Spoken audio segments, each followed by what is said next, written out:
मद जबत 3 गिरफ। चौधर अबकारी विभाग गोटे बोलर और बाइक को जबत करने सहित गाड़ी 35 पेटी बियर जबत कर कारबार में जड़ित थिबा 3 जन को गिरफ करा जायछि। चौधर अबकारी विभाग कौन सूत्रु खबर पाई बेआईन मद चौदार जाउछि।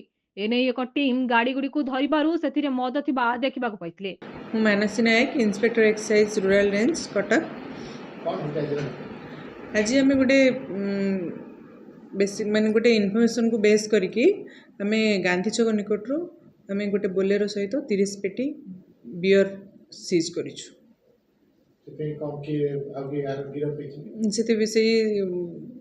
से संबंध में 2 जन व्यक्ति को गिरफ्त भी कराई। से मैंने शंकरपुर और सपनपुर अंचल लोक अच्छा।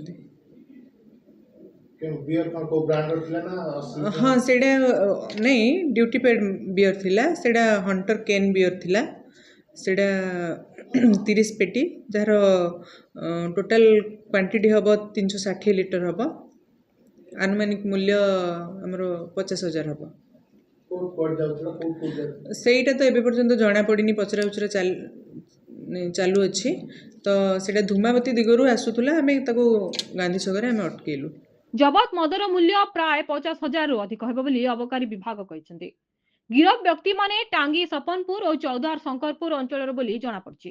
ए कारबार रे आउ किए सामिल अच्छा और मद केउठू केउ आड़ को जाउतला ए नहीं अधिक तदंत चलछि।